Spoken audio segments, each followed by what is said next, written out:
Our speaker tonight is one of the most versatile and broad-ranging authors in the world today. A.N. Wilson has published at least 16 novels that I'm aware of, and I asked him earlier if I had the count right, and he said he doesn't count. So who knows how many novels I have left out of that count. But among them are such titles as Kindly Light, The Healing Art, Wise Virgin, The Vicar of Sorrows, My Name is Legion, and A Jealous Ghost. Many of us know him primarily for his 18 volumes of nonfiction.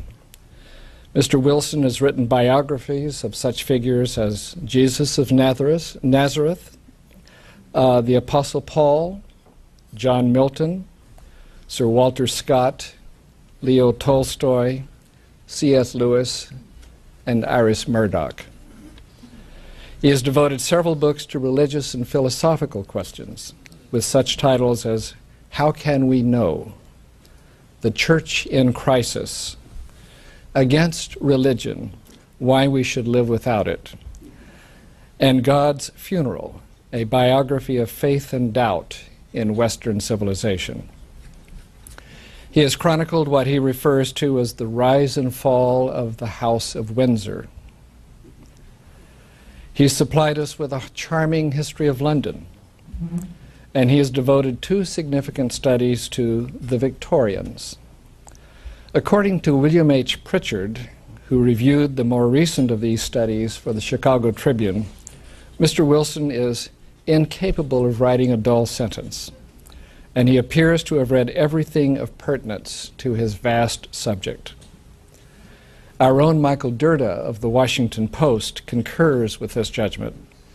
Whether he's discussing religious doubt or cholera, the Crystal Palace or Darwinism, pre-Raphaelite paintings or the Crimean War, Wilson sweeps the reader along in this magnificent contribution to popular scholarship.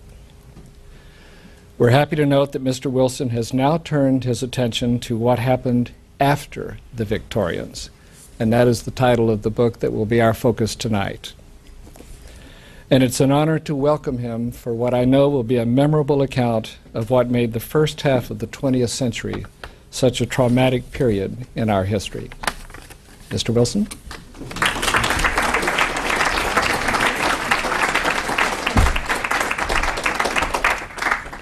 Well, thank you very, very much indeed for that gracious introduction, John, and thank you to Anne, and thank you all of you for welcoming me to the Women's National Democratic Club. It's a great pleasure to be here and a great honor to be here. I was amused to think of the 4th of July. Can you hear? Is the microphone working? Is this the one that's the... I always think with microphones of that moment in Evelyn Waugh's The Ordeal of Gilbert Pinfold, when the voices begin speaking to him and he grabs a lamp in the middle of the table and shouts, Pinfold to hooligans, over and out. But not that anybody in this room is a hooligan, of course. Is this all right? I'm rather worried by the inaudibility. Can you hear at the back? You can, audible, that's excellent. Or it might not be, but at least it's what you've come for. I was amused to think of those of my fellow countrymen who are under the impression that the 4th of July was Thanksgiving. It reminded me of an occasion when I was at Oxford and used to have dining rights on the high table of my college where I taught, New College, where there are other members present who remember that institution. And a distinguished professor from the University of Ohio came to dinner, and when he said who he was and where he came from, one of the English professors leaned forward helpfully and said, "We pronounce it Iowa."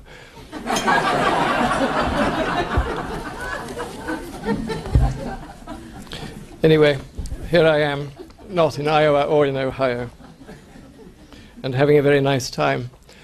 Unlike John Maynard Keynes, who's one of the characters who occurs in this book, and who made frequent visits to the United States to try to persuade Henry Morgenthau Jr., the US Secretary of the Treasury, to part with cash which was not something he did very willingly, and certainly not without a great many conditions attached, which is one of the themes of my book. Keynes remarked after one such interview that I have seldom struck anything stickier. And when he got back to London, he said, I always regard a visit to the United States of America as in the nature of serious illness to be followed by a long period of convalescence. I haven't ever felt that. In fact, I always find it very stimulating to be on American soil. This morning I came down from New York, but before I left New York, I went to see what had happened to the Episcopalian Cathedral, which, as you know, had a terrible fire a few years ago, and I hadn't seen it since the fire. A very much loved acquaintance of mine, the composer Virgil Thompson, used to refer to it as St. John the Too Divine. And it still looks too divine. I stood in the corner, which is devoted to the memory of American writers and poets, and I was wondering what I was going to say to you this evening, and I gazed down at the tablet in memory of Gertrude Stein, a figure whom I revere, but with a pinch of salt, perhaps. And I was uplifted to read the words which presumably she wrote. Let me recite what history teaches. History teaches. I don't know, I think it's slightly better than a rose is a rose is a rose. But my problem, both with this book and with what I have to say this evening, is the question, yes, of course it teaches, but what does it teach? And what, if anything, do we learn from the whole progress of human history, from the early 19th century up to the present time? Because I do feel that the title of this book, After the Victorians, which I have to confess to you, I reached after thinking of lots of other titles which didn't seem entirely satisfactory, and it seemed rather a feeble title in a way, actually describes our condition, both in the first half of the 20th century and at the present time, very accurately. When I was further thinking what to say, or rather how to arrange my thoughts tonight, I sat on the excellent Amtrak train, now I gather under new management, and I read this letter in the Wall Street Journal. It's from a gentleman in Florida. His name is Barry Augenbraun, Brown Eyes. And it's about the question of world capitalism. I won't read it all, but it's in answer to some debate that's been going on in that newspaper about Francis Fukuyama's idea of the differences between European culture and the United States. And Mr. Augenbraun writes, as Hayek and his disciples have pointed out, capitalism is the most democratic and virtuous of social systems. Dollars are not black, white, or red, and a society that accords social and cultural respect to those who succeed in the economic sphere is, by definition, more inclusive than one based on any other set of criteria. I was very interested by that letter. It was a very vigorously expressed letter. It's much longer than that paragraph would suggest, because it occurred to me that it could easily have been written in the year 1844 by a self-confident northern liberal in England, rejoicing over the abolition of tariffs, or the Corn Laws as they were called, and the extension of free trade. As you all know, the idea of free trade really was the rallying cry of Victorian liberalism, both in the economic and the political sense of the word. And if the Victorians gave anything to the world, and of course they gave many things, I think the primary thing that they gave to the world was the idea of extending trade, free trade, throughout the globe. And with it, they believed, extending political liberty. They believed that the two went hand in hand, and they believed also that political liberty was, of course, wherever it was to be found, whether it was to be found in India or in America or in Africa at later stages, should in fact just be a mirror image of what was happening in London, or anyway in the United Kingdom. Now, what strikes me so forcibly reading that letter today coming from Florida is how strongly a great many people in the United States would have agreed with its author, and also how many people in England, fewer I think perhaps in France and Germany, but certainly it's one of the things which unites the British and the Americans, this belief that trade and the political systems which tend to go with world free trade, or what's now called globalization, go hand in hand. It's still a debate which is very, very much with us, and I want to explore it a little bit, if I may. That's one of the themes, just in answer to Gertrude Stein, that I want to talk about, which I feel is a lesson. I don't quite know what the answer is, and it might come out in the questions afterwards rather than what I say initially from the podium, is one of these lessons left behind from the Victorian legacy. The other great issue which faced the Victorians, and about which I've already written 2 books, really. One, the one called God's Funeral, which is not, as you might have gathered from the introduction, a kind of atheist rant. Very far from it. It's an allusion to Thomas Hardy's poem, in which he imagines this melancholy procession following behind a coffin. It's really a kind of dream poem. And he realizes, as he follows the procession, that it is the 19th century putting the Almighty to rest. It's a kind of very gentle version of Nietzsche's much more hysterical claims in his writings. That question, the question of what the world does with or without religion, is also very, very much with us. And I would have thought that for many Americans, and certainly for many British people today, those 2 very Victorian questions, whether free trade and the democratic systems of government which tend to go with it can or could or should be extended throughout the world, and what we do about the religious question, are 2 questions which the Victorians may have thought they solved and may have thought they laid to rest, but which are 2 questions very, very much with us today, and particularly in this country. I just want to think about them a little as we spend some time together this evening. As I was writing this book, it would have been perfectly possible, of course, to deal with those 2 questions and the ones which relate to them entirely theoretically. Historiography is a subject which has gone through very many changes over the last 100, 150 years, going back to Hegel, really, who believed that history was a great force moved by inexplicable spirits of time, and if you happened to be in one era of history, then you were bound to be moved by one particular Geist, and if you moved out of another era, you would be guided by a different Geist.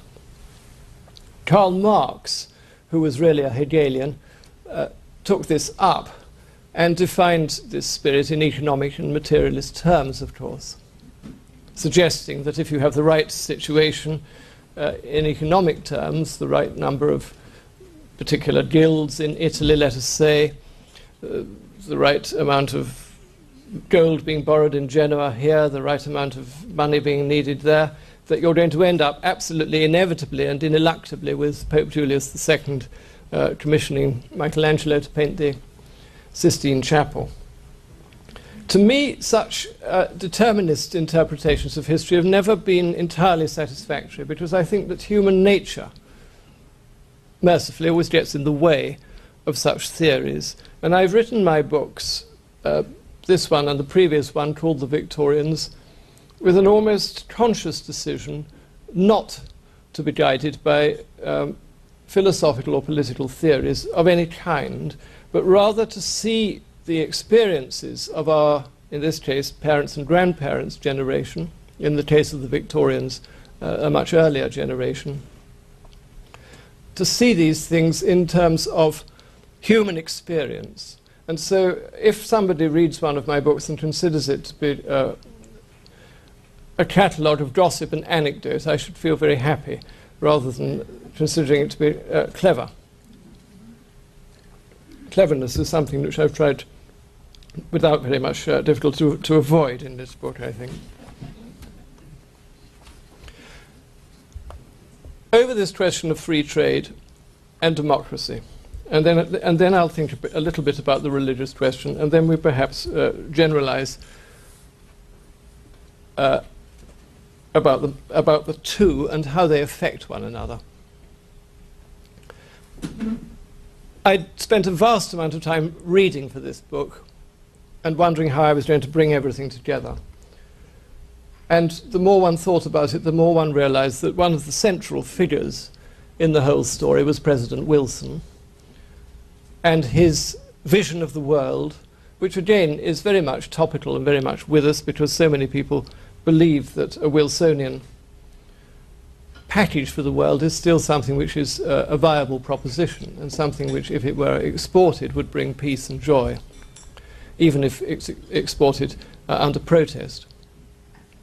And I then read an article by Robert Skidelsky, which I think was published in the New Statesman in January 2004, which focused my mind completely on what it was about the 20th century, which made it unlike any other, in my mind, though perhaps it's just more like others, only more so if that doesn't sound too peculiar. And it's this, that in previous ages, people more or less wanted a certain thing and then set out to get it, and they more or less achieved what they wanted. It may be that what they wanted turned out to be a horrible thing, as in the case of the French Terror, but they got what they wanted. Whereas I think in the 20th century, the political and social choices facing people very often led not merely to the precise opposite of what anybody had wanted, but somehow or another had written into them the possibility of tragi-farce. It's a hard word to use, tragi-farce, when so many people in the 20th century died and suffered and were at the receiving end of appalling political regimes. But when you think of President Wilson, and when you think of the people who supported his aim and continue to do so, to bring national independence and self-determination to as many people on the face of the planet as possible, it's very hard to think that that is anything other than the most noble possible aspiration for the human race. And that is what the people discussing these matters at the Versailles Treaty at the end of the First World War were trying to do to the peoples of the Balkans, to the Irish, to the peoples of the Middle East, and eventually, of course, to the peoples of South America as well. What happened during the First World War was that the imperial ideal was put to rest, and above all, the Ottoman Empire was got rid of, as we all know. What Skidelsky, in this article which I read, reminds us is that once you remove the umbrella of an empire, of an imperium, of a group of nations who willy-nilly have to live together, a group of people who have to live together, regardless of their ethnic, their religious, their social, their historical differences, what is your definition of a nation? And the first nation to emerge after the collapse of the Ottoman Empire was one which emerged, of course, before the First World War. It was Turkey. And the Young Turks, who preceded Ataturk as the revolutionaries who created the modern state of Turkey, decided that the criterion which would determine what a new modern nation state was race. Genocide became And this was the point of the Stridelski article. Where does genocide come from? Genocide came about as a direct consequence of the Young Turks' belief that they should be an independent, non-imperialist nation-state. And as we all know, the Armenians were the ones who suffered in that particular experiment. It's still, rather shockingly, it's still regularly denied by Turkish authorities that the Armenian massacres took place, but most historians believe that something approaching 1 million people were killed as the Turkish state was set up. And as Hitler memorably and chillingly threw out during one of his rants at the dinner table, recorded by one of his lackeys in that book called Hitler's Table Talk, who now remembers the Armenians? What's so shocking about the 20th century, or there are many shocking things, but one of the very shocking things I think about the 20th century is that the peoples who sought to put, if you like, a Wilsonian Weltpolitik, a Wilsonian idea into practice, invariably came across this racialist question. How do you define a nation if you give up being an empire? The British, at the end of the story, and we all know all too well the terrible massacres which took place throughout this period, but if you take it to the end of the story, as I do in my book, the British pull out from India.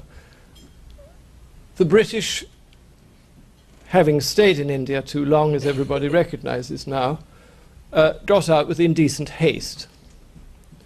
And one of the things that they wished to bring to the Indians, or help to bring to the Indians, was democracy. Well, that was all very well if you happened to be in the Hindu majority. But what was going to happen to you if you belonged to the Muslim minority? Democracy would be the greatest curse that could possibly afflict you. And once again, a terrible thing to contemplate when you think of the numbers of people who'd been killed in the meantime in the First World War, in the Second World War, in the pogroms, in the Holocaust, in the mass starvations in the Soviet Union, in all the deaths in the Gulag, that after all that massacre, the well-meaning, though criminally careless, British administration in India should lead to well over 1 million deaths at the time of partition. So that's one of the questions which I put to Gertrude Stein and to myself, and I can't answer for you. What lesson do we learn from the fact that although we want people to be self-determining, and although we want people to be democratic, and although we want to bring these blessings to other peoples in the world, how do we square it with the historical fact that almost every country that's tried it, it has led to a disaster? There's another question, and that's the religious question. And I'm sure there are many other things we could be talking about, including science and literature and all sorts of other things, and by all means ask questions about those afterwards. In a book which is out of fashion now, but I very much enjoyed rereading for the purposes of writing this book, The 7 Pillars of Wisdom by T.E. Lawrence. Lawrence of Arabia explains why he found the Bedouin and the Arabs in general such an attractive people. And he said it was because they did not suffer from doubt, which he added is our modern crown of thorns. Now, it's a very memorable phrase, and it used to stay in my head a lot as I went about thinking, doubt our modern crown of thorns. Yes, that's absolutely right, of course it is. And then I thought back over all my friends that I'd made while I was writing my Victorian books, and thought, hang on, T.E. Lawrence, this is not right at all. When you think of Tennyson believing where he cannot prove in memoriam, when you think of Prince Albert, infinitely the most attractive I was going to say British royal, but of course that's precisely what he wasn't, but in history. All these people, what the Victorians had, both in the political sphere and in the religious sphere, was the capacity to live with doubt. That was precisely one of their strengths. Matthew Arnold, whom we were talking about at the dinner table, was a man who built his life on the shifting sands of doubt and found it was a very strong house.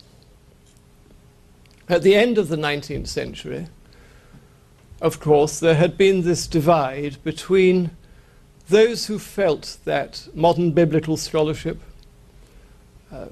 scientific research, but primarily into geology. People think nowadays that Darwin shook people's religious faith. I don't think that's particularly true. Most of the great Darwinians and most of the great biologists and botanists of the 19th century were very devout Christians. What shook people's faith, I think, in the scientific sphere in that period, as Tennyson's poetry shows, was Lyell, though Lyell was himself a religious believer, Sir Charles Lyell's discovery that the world was infinitely older than the Bible had said it was. And we all remember, sometimes rather patronizingly perhaps, Edmund Goss's father and son, and his brilliant though tormented father, Philip Goss, who was both a scientist and a very extreme, what we would call fundamentalist, who came up with the ingenious theory that possibly the fossils had been placed in the stonework by the Almighty in order to test our faith, but that the dating of the planet could still be according to the rather bizarre dating, which was not even in the Bible, but was imposed on the Bible by an Archbishop of Armagh called Archbishop Usher in the 17th century. Why this should be regarded as a matter of such profound religious importance that everybody has to believe in it as an article of faith, I don't know. But anyway, I think that the glorious thing about the 19th century was the capacity to live with doubt, and I think it was one of their really great qualities. You get it in Emerson, you get it in Carlyle, you get it in Tennyson, as I've already said, you get it in many of the great scientists. And one of the really exciting things about the Roman Catholic Church towards the end of the 19th century, beginning of the 20th, was the number of people, particularly in France, who realized that a modern understanding of religion and a modern understanding of science were not necessarily incompatible. Well, as we know, the popes of the period did not agree with those people, and they were very firmly stamped upon. But the so-called modernist movement was regarded as a terrible heresy. I think what you can see happening in the world that T.E. Lawrence describes, very far from being doubt being the modern crown of thorns, is a terrible certainty overcoming people. And to tell you the truth, although I enjoyed writing this book, I came to hate the period with a kind of loathing so great that it almost felt like having a kind of nervous breakdown whenever I returned to the writing table in the morning. Because I knew that, you know what Dorothy Parker said when she picked up the post from the coconut matting, what fresh horror is here. But one knew that there was going to be a terrible fresh horror with every country and with every unfolding miserable year of the years 1901 to 1945. Political certainty in areas where no certainty was justified at all. Insane followings of doctrines, both in Germany and in Russia, with terrible consequences which we all know about very, very well. And of course, in the aftermath of the Indian troubles and the aftermath of what happened in the Middle East after the Second World War, a resurgence of terrifying, irrational, Islamic, hate-filled fundamentalism with which we're living with to this hour. It's true, in the list of books, and it is true, I never remember what I've written, but in the list of books read out at the beginning, was a small pamphlet I once wrote called Against Religion. It doesn't mean that I am against religion, but for the purposes of argument in that pamphlet, which I wrote at the time when Salman Rushdie had been condemned to death, I voiced the view that some of the religious leaders in the world seem more inspired by hate than anything else, and that there was something peculiarly ridiculous about feeling that you always had to apologize to people for fear of offending their so-called religious sensibilities. I think in a free society you should be allowed to debate ideas whether they're offensive to people or not. That was the point of my pamphlet.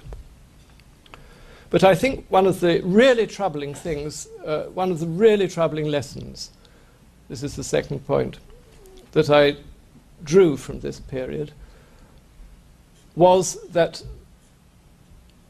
doubt, that very useful function, was a capacity which the human race seemed to lose as they moved into the confrontations of the 30s. They lost it in political sphere, and they lost it in the religious sphere too. And if only a few more people had had the courage of, for example, the German theologians who unpicked the whole of the New Testament and regarded it as a kind of mythology, but nonetheless held on deeply to what they considered to be the important things in the Christian religion, or had the courage of Mahatma Gandhi, who realized the fundamental importance of the spiritual impulse in human beings, but tried to dissuade people, whether Hindu, Muslim, Sikh or Christian, from hating one another. If a little more of that had been going on, not merely on popular levels, but among senior religious figures and among theologians and thinkers and philosophers, the world would perhaps not now be facing some of the rather terrifying religious confrontations which it is. Both, obviously, the engagements within Islam between the extremists and the huge majority who are not murderers, but also within the West, this really very troubling development, I think, which seems to suggest that the only people who can nowadays be regarded as Christians are fundamentalists, and that if you can't, for example, introduce the Bible into, I'm not now referring to the state of Kansas and its troubles particularly, but in general, if you can't introduce the Bible into a scientific lesson, that seems to me a very, very dangerous development. And so I'd like to end this little bit of the proceedings by reading a tiny bit, if I'm allowed to do that, of my book, or a truncated version. I want to talk about the deaths of Bonhoeffer in Germany and Gandhi in India, because they strike me as two very, very hopeful signs for the world. Bonhoeffer, as you probably know, was a theologian. He was a young, rather normal person to be a theologian. Most theologians are slightly cracked, but he was a perfectly normal person. It was a really surprising development in his life. His father had been a psychologist. He was a rich man by the standards of people in the 1920s and 1930s in Germany. Rather dressy, heterosexual, which is again unusual for deeply religious men. Not unknown, but unusual. And he had this vision of Christianity as something which was vitally important. His family didn't share it. They weren't hostile to his vision, but he had it. And it's strange to think of him when he was in his 20s, going to London to be the German pastor to one of the churches there, and having these long lunches with a man called Bishop Bell in the Athenaeum Club, where all these Victorian agnostics and Anthony Trollope had their lunch in days before. It's nice to think of their shades and ghosts, people like Thomas Huxley and Matthew Arnold himself, hovering around as Bell and Bonhoeffer had their lunch. As you probably know, Bonhoeffer predicted in 1932, before the rise of Hitler, that ultimately those people who held to his view of life and to the view of life which most Christian people in Germany held to, namely that there should be no distinction between people on grounds of race or class or riches or gender, would ultimately have to pay for this with their lives. He then wrote what I think is one of the most important books of the 20th century, his book on ethics, which was never published in his lifetime, in which he departed from a sort of purist ethical view and realized there were occasions in life when life was so awful that you had to get your hands dirty, and he became involved with the plot, the Stauffenberg plot, to assassinate Hitler, and was part of the huge number of people who were eventually rounded up. And a few weeks before the end of the war, he was hanged. And I just want to allude to that here by saying it was a martyrdom, a witnessing, a standing out with tremendous simplicity against not only the evil but also the profound absurdity of National Socialism. It was also a standing out, I think, against all the conflicts which have been waged in politics and on the battlefield for the last 45 years. The prison doctor who saw him die was struck not only by his lovability, but by an extraordinary serenity in his face as he approached the hangman. 3 years later, or a little less than 3 years later, Mahatma Gandhi faced the assassin in Delhi. And over his funeral pyre, Nehru said those famous words, "The light which shone in this country was no ordinary light." He was right, I think. Inspired by Tolstoy, very largely, also by his reading of the Bhagavad Gita, Gandhi, again a man who hadn't started out as a particularly religious person, had, ever since he began his career as a lawyer in South Africa, been a man who felt himself naturally contra mundum. He was naturally in opposition. That was his normal position. And his dogged defiance of the British Empire was, on one level, I think, a triumph of simple rationalism. He wasn't appealing to some spurious notion of democracy or racial purity or any of the other noxious mythologies which gripped human minds during this period. He appealed very simply, as his master, Tolstoy, had done, to the knowledge that inside every human being there is a conscience. There's a consciousness of what is good and what is evil. And it doesn't really require any mumbo-jumbo or creed or cleverness to urge us to a serene knowledge of this point of view. Of course, you could say that Gandhi's campaigns for Indian independence were just the kind of political struggle that I was talking about earlier, which led to such terrible trouble. But I think that it would be truer to say that Gandhi, like Bonhoeffer, wasn't really interested in politics as such at all. I think he saw that nation-states and dictatorships and empires and tyrants and parliaments ultimately have no real capacity to bring the human race happiness. His last word was not a political one, it was Rama, one of the incarnations of Vishnu. I've been going on slightly longer than I thought, so I'm just going to say one further thing. One of the writers that I hope to resurrect in this book is a novelist called John Cooper Powys, who spent a lot of his time in the United States. He was a Welshman in origin, and he died in Wales at the age of about 95. But one of the books which most impressed me, which I hadn't read before I did this book, was a book which was published in 1951. It's a long, long, long novel about the times of King Arthur, and it's called Porreus. And he gives to Merlin this rather wonderful speech.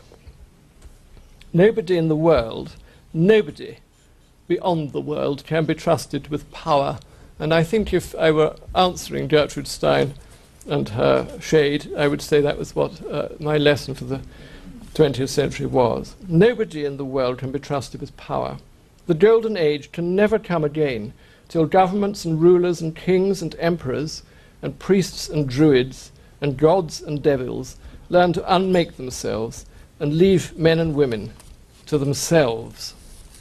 And I think that's really what we all dream of when we want self-determination for nations. What we actually want is self-determination for women and men and children as individuals. And I don't think we've quite got there yet. Next to Gertrude Stein's tablet in the cathedral, there's one for Elizabeth Bishop, to me a more impressive figure. And her little quotation, rather moving, is, "All the untidy activity continues, awful but cheerful." I think that more or less sums up what I feel. Thank you very much.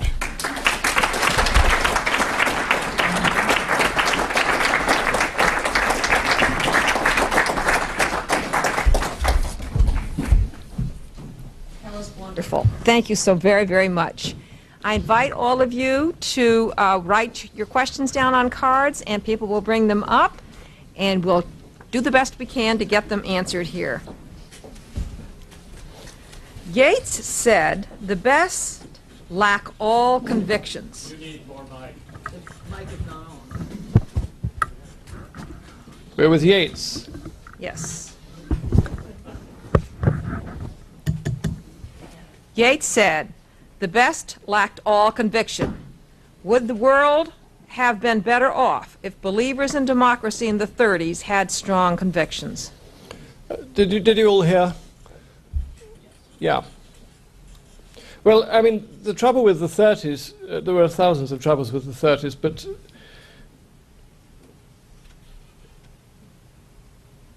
I see where the questioner is coming from. What they're suggesting is that if there had been a stronger move from the democratic countries, then the tyrants and the what Maynard Keynes rightly called the brigand states would have been held in check. But I'm afraid to say that argument doesn't do very well, because the trouble with the 1930s in Western Europe, not in Eastern Europe, was that Germany was a democracy.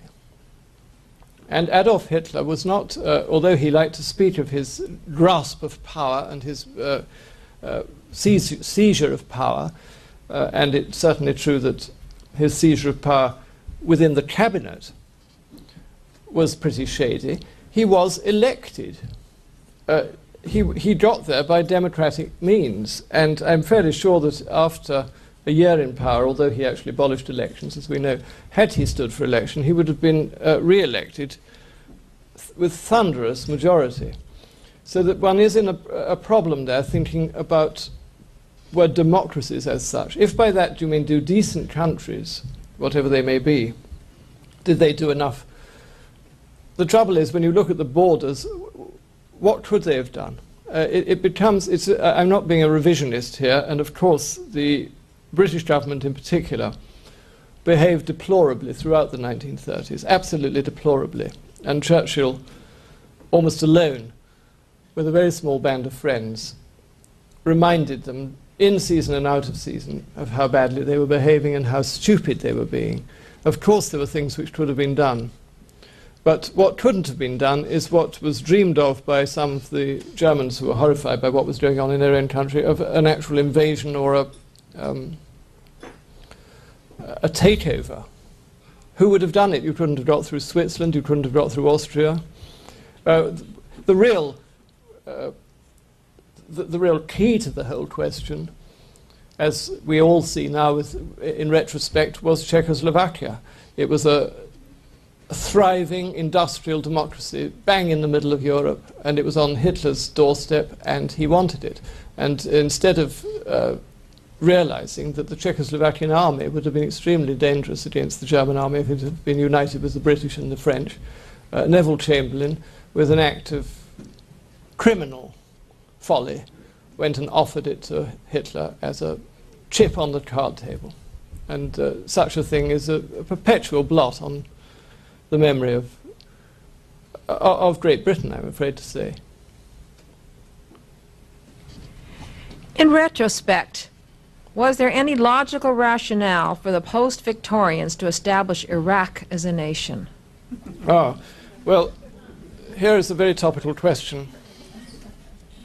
When you read, I put this in my book too, when you read of how Iraq became a nation, with Winston Churchill, Lawrence of Arabia, and a few cronies going to spend an agreeable week in an Egyptian hotel, Churchill doing a little bit of painting, except when he went out in the streets, everybody shouted and yelled at him, because in those days everybody hated him.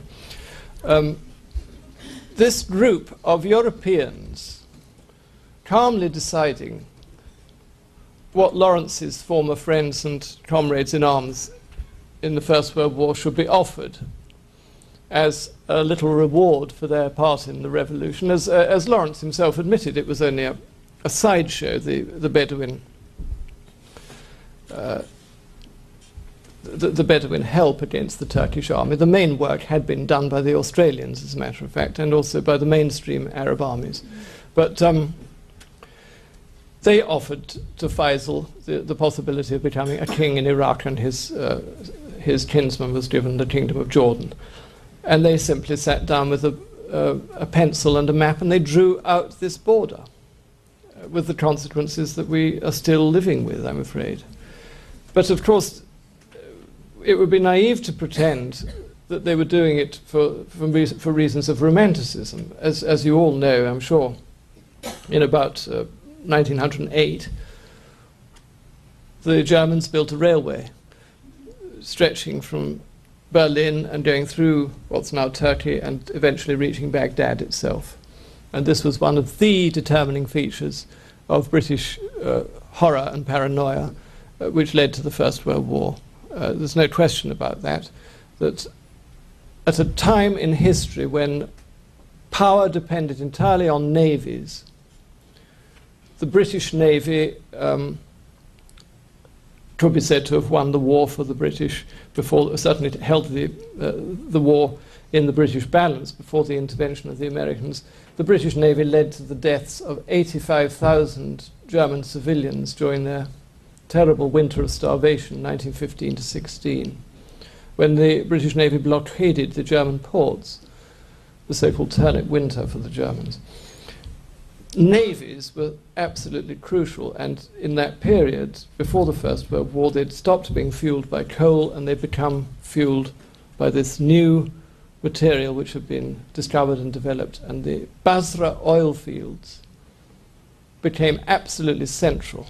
And the British, as the Americans were quickly to become themselves, were obsessed by the Basra oil fields. Churchill would do anything to hold on to them, as we know, and it could be said that some of the less creditable sides of Churchill's life are shown up in his attitude to Iraq. We also, of course, discover in Iraq a very troubling thing, because after the kingdom had been set up, the British wondered how many troops they would need. This again is a rather topical question, to keep the place stable, because they had very foolishly, and we're still living with this, put three totally incompatible peoples, the Kurds and the Sunnis and the Shiites, all to live together. And they discovered, the man who became known as Bomber Harris at a later stage of his career, and the other, Trenchard and the other Royal Air Force officers, discovered that it was much cheaper, rather than putting men on the ground, to control these people by bombardment from the air. And in the case of the small villages, that worked. But the whole story of the British intervention in Iraq, which was to do with their obsession with India and holding on to India and fueling the Royal Navy, is one of those disaster areas which unfortunately has made in England stamped on the bottom, like so many other things in this world. It doesn't give me any pleasure at all to say that. I'm not one of those people who enjoy dwelling on the faults of my country in its recent past, but it really is a disaster with which we're still living. And again, if she's listening to us, I'm sorry to Gertrude Stein, because I don't know what the answer is. I don't think any of us do at this moment. I have several questions in this category about the horrors of the 20th century. Were they an outgrowth of Victorian values, as the title of your book might suggest? What could have been done differently? That's probably a question that could take several hours. Well, what could have been done differently is more or less everything, probably, but we should come back to that. One thing which I think I perhaps ought to expand upon: how much were these 20th century horrors outcrops of Victorian values, if you want to call it that? One which is, I think, undoubtedly a product of the Victorian legacy is racialism. And this particular poisonous form of racialism which you get developed in Germany, but is by no means confined to Germany. But I think the reason it was so terrifying, apart from the fact we know what happened as a result of it, is that it was based upon, rather than being based upon whim or prejudice or sheer nastiness, it was supposedly based on science. And even Charles Darwin, a great and good man, towards the end of his career, with his beliefs in the descent and ascent of man, comes very near to some of the nastier Nazi developments into ideas of human character and human racial characteristics, believing that Europeans, for example, have larger brains than Africans, which is, of course, complete absolute rubbish, or believing that the Africans are in a kind of more primitive state than the rest of us, and so on and so forth. All these ridiculous, as well as noxious, views. How did such a thing come about? At the time of the Indian mutiny, as the English called it, there were dreadful reprisals after that moment in 1857-8, when various Indian sepoys, members of the army, had refused to bite the cartridges of the guns they'd been sent because they contained animal fats, which they weren't allowed to eat according to their religion. Queen Victoria, to her very great credit, after the reprisals began, complained and said it had to stop, and said that the Queen wants it to be known that she takes very great exception to what we would call racialism. And she said that it was never had been part of the Queen's belief that one person was to be distinguished from another person on the grounds of the colour of their skin or their religion or their racial origin. It's my perhaps sentimental belief that that always was the decent British belief. Hence Samuel Johnson, Tory of Tories in the 18th century, cheering when he heard that the slaves in the Jamaican plantations had rebelled. But with the growth of, and this is another thing which I'm afraid we have to face about the growth of free trade, with the growth of the empire which grew out of British trade expansion, came this belief that the white settlers, particularly in Africa, of course, these beliefs became strong, but also in India, were superior by virtue of their greater wealth. And with it came this whole package of extraordinary beliefs which were quite new to the human race. I really believe that. I think that it's absolutely natural and normal for people to fear strangers and not to like their next-door neighbours, and to extend that countries next door to one another always dislike one another. And that's, in a sense, good, clean fun. And Greeks and Trojans will always be at war. Of course they will.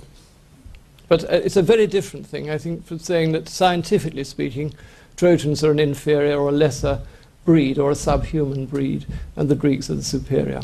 And that's something which we see emerging as a direct consequence of economic superiority, but dressed up as a bit of science, bogus science. What a wonderful evening. Thank you so very, very much.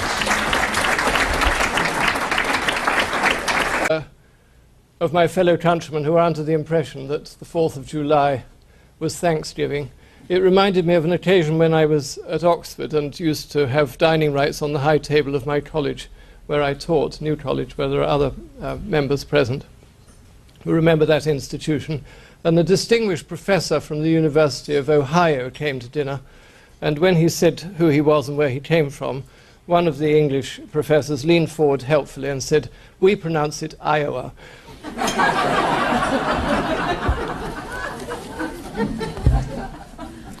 Anyway, here I am, not in Iowa or in Ohio, and having a very nice time.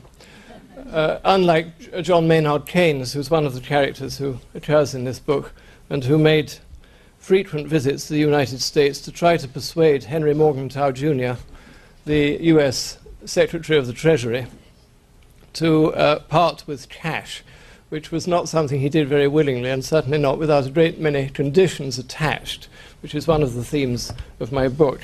Keynes remarked after one such interview that I have seldom struck anything stickier. And when he got back to London, he said, I always regard a visit. Our speaker tonight is one of the most versatile and broad-ranging authors in the world today. A.N. Wilson has published at least 16 novels that I'm aware of, and I asked him earlier if I had the count right, and he said he doesn't count. So who knows how many novels I have left out of that count. But among them are such titles as Kindly Light, The Healing Art, Wise Virgin, The Vicar of Sorrows, My Name is Legion, and A Jealous Ghost.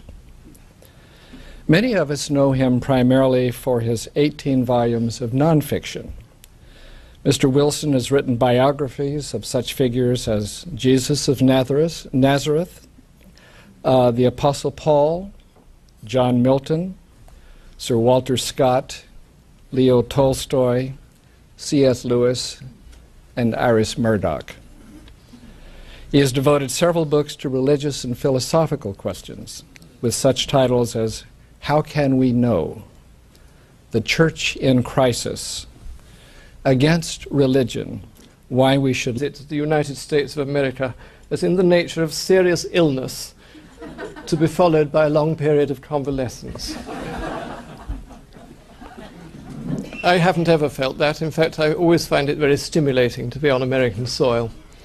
This morning I came down from New York, but before I left New York, I went to see what had happened to the Episcopalian Cathedral, which, as you know, had a terrible fire a few years ago, and I hadn't seen it since the fire.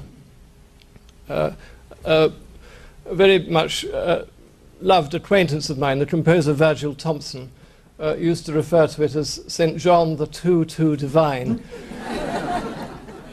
And it still looks too divine. I stood in the corner, which is devoted to the memory of American writers and poets, and I was wondering what I was going to say to you this evening, and I gazed down at the tablet in memory of Gertrude Stein, a figure whom I revere, but with a pinch of salt, perhaps. And I was uplifted to read the words which presumably she wrote. Let me recite what history teaches. For what I know will be a memorable account of what made the first half of the 20th century such a traumatic period in our history. Mr. Wilson?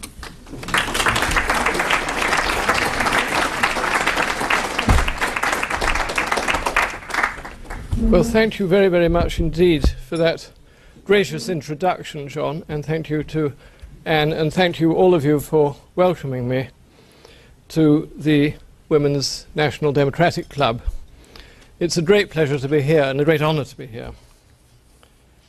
I was amused to think of the 4th of July. Can you hear? Is the microphone working? Is this the one that's the...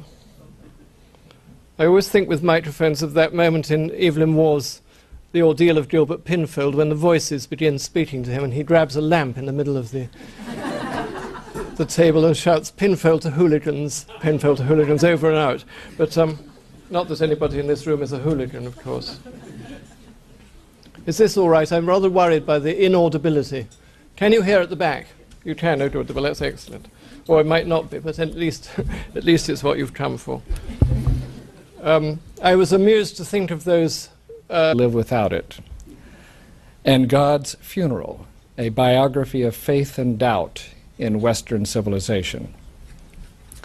He has chronicled what he refers to as the rise and fall of the House of Windsor. He's supplied us with a charming history of London, and he has devoted 2 significant studies to the Victorians. According to William H. Pritchard, who reviewed the more recent of these studies for the Chicago Tribune, Mr. Wilson is incapable of writing a dull sentence, and he appears to have read everything of pertinence to his vast subject. Our own Michael Dirda of the Washington Post concurs with this judgment. Whether he's discussing religious doubt or cholera, the Crystal Palace or Darwinism, pre-Raphaelite paintings or the Crimean War, Wilson sweeps the reader along in this magnificent contribution to popular scholarship. We're happy to note that Mr. Wilson has now turned his attention to what happened after the Victorians, and that is the title of the book that will be our focus tonight. And it's an honor to welcome him